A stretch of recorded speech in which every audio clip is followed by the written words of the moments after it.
Hello. This week's Parsha Korach contains the classic rebellion, one of many, most of which are recorded in the book of Bamidbar. Many people, including me, have tried to get to the bottom of this story. Did Korach simply want to replace Moshe? Was he a megalomaniac? He claims at the beginning of the Parsha to want to abolish leadership altogether.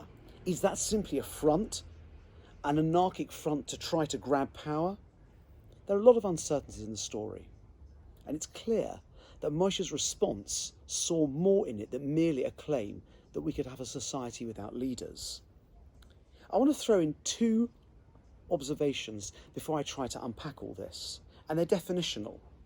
The first, Korach, is a very odd name. It actually means baldy, which is a strange name, to the extent that a Gemara which I've looked at many times in Sanhedrin and never really understood. Why is he called Korach, asked the Gemara? It's more a character trait or a title than a name.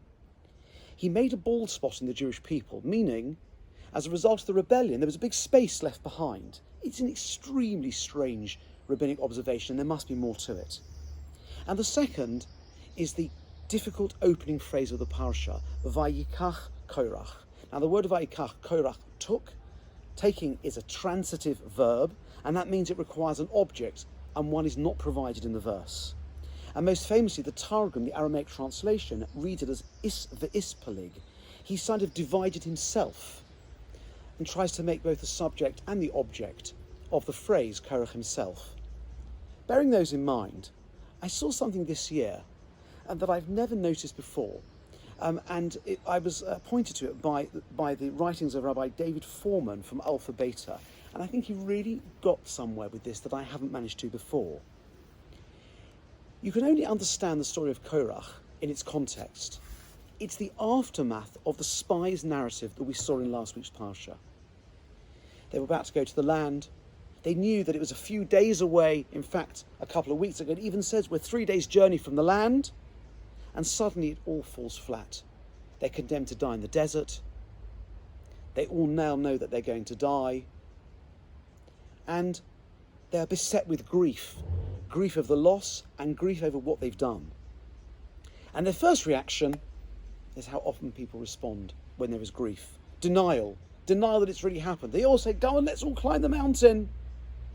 And they tried it, and it was a disaster because it was too late. And the next response in grief is anger.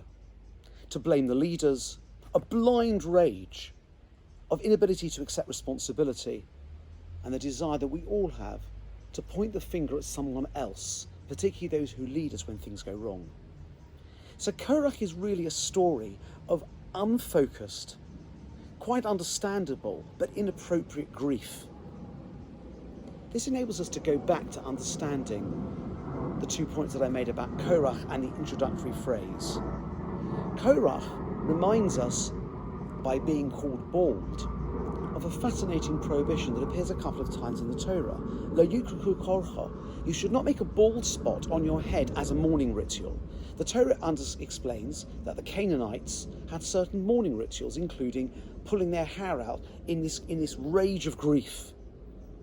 The mourning rituals the Torah prohibits are uncontrolled. They're destructive. We must experience grief when we experience loss. We mourn, but we do not destroy ourselves and others, and the Torah cautions repeatedly against such activities. We can now see the connection between Korach, the bald one, and what this means in the Torah, which is uncontrolled grief processes, because what the Torah and the Midrashim are trying to tell us is that Korach is a story of what happens when grief can't be experienced properly, when it hasn't been processed properly, when the move from denial to anger becomes completely uncontrolled. It's also interesting that there's another mourning practice associated with making oneself bald, and that's slashing. Lo siskodedu. One should not slash oneself. One sees that even today in some cultures. There are mourning rituals or anniversaries of important deaths that are marked in some religious groups with slashing the skin.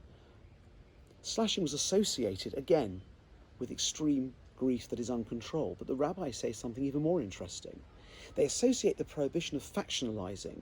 Don't make agudas. Don't turn your community into little factions that all fight with each other.